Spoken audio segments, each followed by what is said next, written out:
جو آدمی سخت مزاج ہوتا ہے نا, جس کی طبیعت میں لچک نہ ہو, وہ دنیا میں کبھی بھی کچھ بھی نہیں کر سکتا. جو چاہتے ہیں نا, یہ جو میں نے ایک واقعہ سنایا تھا کہ میں جہاز میں جا رہا تھا, ایک صاحب میرے پاس آ کے بیٹھ گئے, بڑے وہ کوئی ٹی وی کے کوئی بڑے مشہور اداکار بھی تھے, اب ان کو نہیں پتا چلے گا, پرانی بات ہو گئی.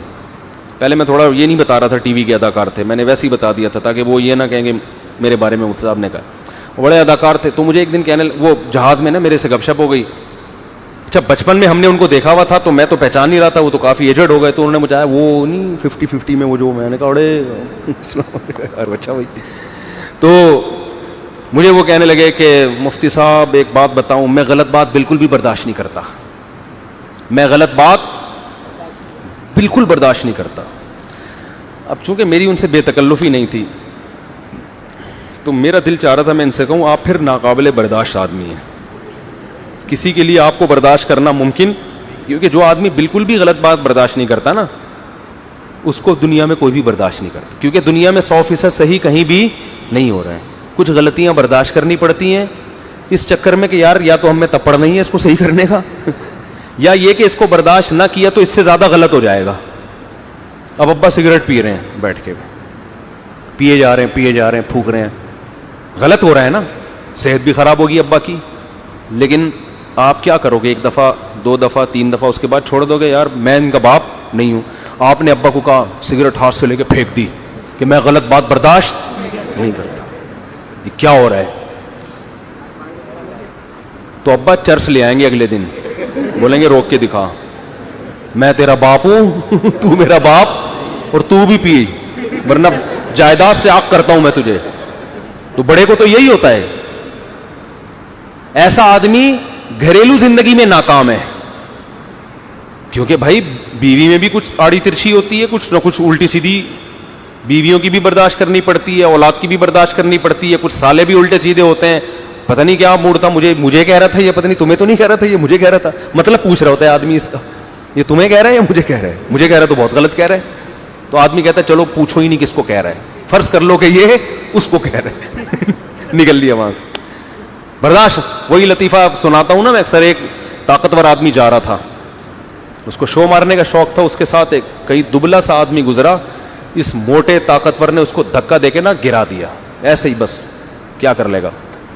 اب یہ دبلا جب گرا ہے, غلط بات ہوئی نا اس کے ساتھ, کیا خیال, اس کو بڑا غصہ آیا. اب اس نے جب سامنے دیکھا کہ یار یہ تو اتنا پاورفل ہے, تو اس نے کہا بیٹا اگر میں نے برداشت نہیں کیا نا تو ایک اور دھکا دے گا, یہ جتنی ذلت ابھی ہوئی ہے اتنی ہی اور ہوگی, کمپرومائز کرنا چاہیے نا. تو اب اس نے کیا کیا, دماغ کے تیز ہوتے ہیں باریک لوگ, اس نے بولا یہ آپ نے میرے ساتھ مذاق کیا ہے یا سنجیدگی سے دھکا دیا ہے؟ اس کا خیال تھا یہ کہے گا میں مذاق کر رہا تھا, ظاہر ہے ایسے موقع پہ لوگ کیا کر رہے ہوتے ہیں, مذاق. تو جب یہ کہے گا میں مذاق کر رہا تھا تو میں ہنسوں گا, ارے اچھا مذاق کر رہا, نکل جاؤں گا, عزت بھی رہ جائے گی اور انتقام بھی نہیں دینا پڑے گا. تو وہ بڑا ہوشیار نالائق. تو اس دبلے نے اس موٹے سے پوچھا کہ آپ نے میرے ساتھ مذاق کیا ہے یا آپ سیریس تھے؟ اس نے کہا سیریس تھا میں.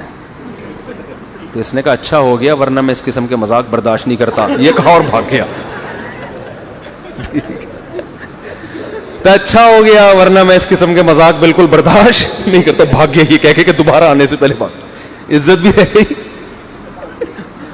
عقل مند تھا, کیونکہ ابھی بھی بے عزتی ہوئی ہے, لیکن بھائی اگر برداشت نہ کرتے تو اس سے زیادہ بے عزتی ہوتی, اس سے زیادہ بے عزتی ہوتی.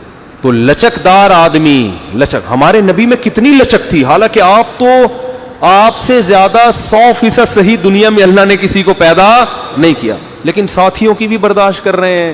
ہے وہی راز فاش کر دیا ایک صحابی نے, حاتب بن ابی بلتع رضی اللہ تعالیٰ, مسلمانوں کا راز فاش کر دیا. حضرت عمر نے حکم دیا گردن اڑائے ان کی. پوچھا بھائی کیوں فاش کیا؟ انہوں نے وجہ بیان کیا. آپ نے فرمایا چھوڑ دو, بدر میں شریک ہوئے, ان کی قربانی ہے, کتنا بڑا ظرف ہے کہ نہیں ہے, بھائی چھوڑ دو. اس لیے کہ اگر آپ اپنے ساتھیوں کی غلطیوں پر اس طرح سے کرنا شروع کر دیں. ہمارے ایک دفعہ ایک عالم جو مدرسے کے محتمم ہیں, انہوں نے مجھے اپنا واقعہ بتایا کہ کچھ مدرسے کے استاذ کی شکایت آئی کہ وہ صحیح طرح پڑھا نہیں رہے ہیں. کچھ ہمارے مدرسوں میں اللہ کا یہ بڑا فضل ہے, ہم جتنے ٹیچر ہم نے دیکھے ہیں, اسکولوں کا ماحول بھی ہم نے دیکھا ہے, مقصد اسکولوں کی برائی نہیں ہے, اسکولوں کے ٹیچر کو بھی دیکھا ہے اور مدرسوں کے بھی. بہت فرق ہے دونوں کی دیانتداری میں, زمین آسمان کا فرق ہے.